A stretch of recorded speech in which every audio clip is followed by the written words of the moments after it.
बिस्मिल्लाहिर्रहमानिर्रहीम। बजट 2024-25 के अंदर जो प्रॉपर्टी के ऊपर टैक्सेस लगाए जा रहे हैं उस हवाले से आपके साथ कुछ चीज़ें शेयर करना जा रहा हूँ। इसमें एक तो प्रॉपर्टी की ख़रीदारी की सूरत में और प्रॉपर्टी की सेल की सूरत में कुछ टैक्सेस हैं, लेकिन वो याद रखें कि वो जो प्रॉपर्टी 5 करोड़ रुपए तक की मालियत है उसका फाइलर के ऊपर 3% है, नॉन फाइलर के ऊपर 12% है।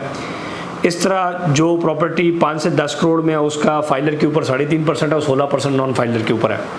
इस तरह जो 10 करोड़ से ऊपर वाली है उस पर 4% फाइलर पे और 20% नॉन फाइलर पे ये होगा अगर वो ख़रीद रहा है, परचेज़ कर रहा है, परचेज़र टैक्स। इस तरह अगर इसको वो सेल करना चाह रहा है तो फिर प्रॉपर्टी अगर 5 करोड़ तक है तो 3% फाइलर और नॉन फाइलर 10%। 5 से 10 करोड़ के दरमियान प्रॉपर्टी है तो 3.5% फाइलर के लिए और 10% नॉन फाइलर के लिए। मैं इसमें कुछ चीज़ आगे आपको टिप्स भी दूंगा जिसको आप समझ लीजिएगा।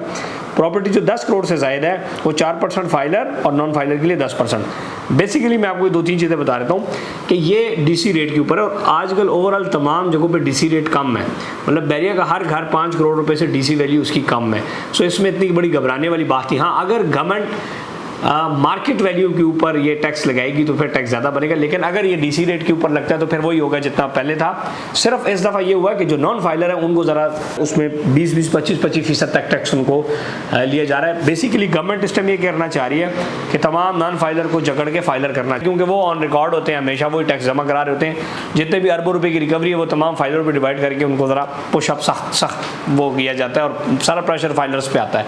अब जब लाखों के हिसाब से अगर मजीद लोग नॉन फाइलर हो जाएंगे तो वो भी गवर्नमेंट के उसमें टैक्स जो सरकार है उसमें आ जाएंगे और वो भी अपना टैक्स अदा करेंगे।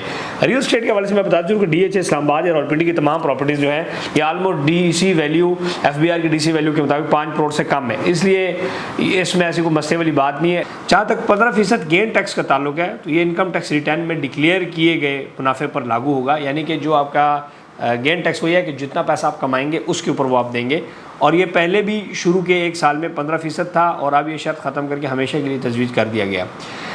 फेडरल एक्साइज ड्यूटी जो है नई अलाटमेंट पर लगाई जाएगी, जो नए बुकिंग होगी या नए जो सोसाइटीज़ वगैरह आएंगी। वैसे ओवरऑल ये ज़ाती राय है कि जो रियल स्टेट है उसके ऊपर टैक्स की वजह से कोई ज़्यादा असरात नहीं होंगे। ओवरऑल पॉलिटिकल स्टेबिलिटी की वजह से रियल स्टेट थोड़ी सी डाउन है, लेकिन ये नहीं कि टैक्स की वजह से इतने ज़्यादा मसाइल नहीं आ रहे। स्टेट जितने इसमें यहाँ पर स्टेट एजेंट्स हैं या आवाम हैं उनसे मैं हमेशा ही रिक्वेस्ट करूँगा कि आप परेशान ना हो। 15% फाइलर और 45% non filer tax capital gain tax है जो कि प्रॉपर्टी की फ़रोख्त होने पर मुनाफे की रकम पर लागू होता है और ये टैक्स 1 साल बाद रिटर्न फाइल करते वक्त दिया जाता है। ये पहले भी शुरू के 1 साल में 15% ही था, अब ये शर्त जो है वो हमेशा के लिए 15% कर दी गई है। 5% जो फेडरल एक्साइज ड्यूटी सोसाइटीज़ की नई अलाटमेंट पर लगाई है इसका ताल्लुक रूटीन की आम सेल परचेज से नहीं है।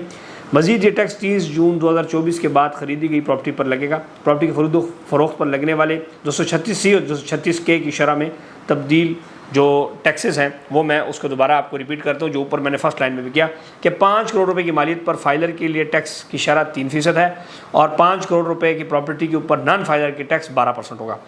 5 से 10 करोड़ वाली मालियत के ऊपर जो प्रॉपर्टी है उस पर खरीदो फरोख्त पर फाइलर के लिए 3.5% होगा और 5 से 10 करोड़ रुपया खरीदो फरोख्त पर नॉन फाइलर के ऊपर 16% है। सो 3.5% कहाँ और 16% कहाँ। सो इस वजह से आप अपने आप को फाइलर कराएं ताकि आपकी टैक्स रिटर्न आप टाइम से जमा कराएं ताकि आपको जहाँ जहाँ पर टैक्स की छूट मिलेगी उसमें आपको फ़ायदा होगा। इस तरह 10 करोड़ से ऊपर जो वो है वो 4% है फाइलर के लिए और नॉन फाइलर के लिए 20% है। ये तजवीज़ किया गया, अभी इंशाल्लाह ये इम्प्लीमेंट भी हो जाएगा।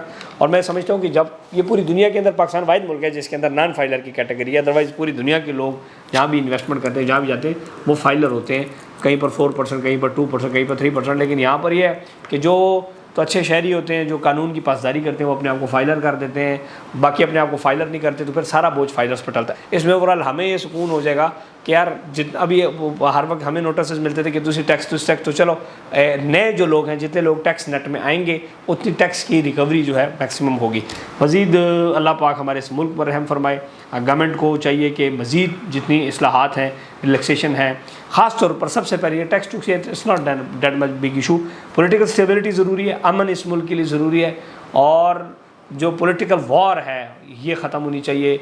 यहाँ पर दहशतगर्दी होगी, अमन नहीं होगा, तो अमन का कोई झंडा नहीं होता और बिजनेसमैन का कोई घर नहीं होता है, बिजनेसमैन का कोई मुल्क नहीं होता, बिजनेसमैन का मुल्क वही है, बिजनेसमैन का ठैया वही है जहाँ अमन होगा। सो जहाँ अमन होगा वहाँ लोग जाएंगे। मैंने लास्ट वीडियो बनाई थी कि 92 अरब रुपए की ट्रांजैक्शन दुबई में हुई है, वो आप में से बहुत सारे लोगों ने पसंद की वो वीडियो। सो यही वजह है कि जब यहाँ पर अमन नहीं होगा, मसाइल होंगे, कारोबारियों को तंग किया जाएगा, कभी एक तरफ इदारे तंग करेंगे, बहुत सारे और लोग तंग करेंगे, चीज़ें तंग करेंगी, टैक्सेस के हवाले से, NOCs के हवाले से चलने नहीं दिया जाएगा, तो फिर सेफ जोन फिर दुबई है, तुर्की है, रियाज है, और वो तो बिजनेसमैन को क्या मौत पड़ी है जो इस मुल्क में वो काम करें, वो बाहर में पैसे कमा सकते हैं। सो इस वजह से वो फिर भाग जाते हैं। सो गवर्नमेंट को चाहिए कि पॉजिटिव रोल और ईज़ ऑफ डूइंग बिजनेस पैदा किया जाए, यानी कि आसानी से बिजनेस करना। आप दुबई में आपने कारोबार करना है, 2 दिन में आप रजिस्टर करें और तीसरे दिन आप काम शुरू कर दें। यहाँ पर ऐसा नहीं है। ईज़ ऑफ डूइंग बिजनेस जो है वो बड़ा ज़रूरी है। पाकिस्तान के तमाम इदारे पाकिस्तान की बिज़नेस कम्युनिटी को ईज़ ऑफ डूइंग बिज़नेस की सहूलियात दें, ताकि पाकिस्तान के अंदर मज़ीद कारोबार आए और लोग यहीं के जो लोग, स्पेशली बाहर से तो पता नहीं कोई आएगा नहीं आएगा, लेकिन यहाँ के जो लोग कारोबार करें उनको हिफाजत, अमन और उनको जो है सपोर्ट दी जाए। बहुत शुक्रिया। Thank you and stay blessed.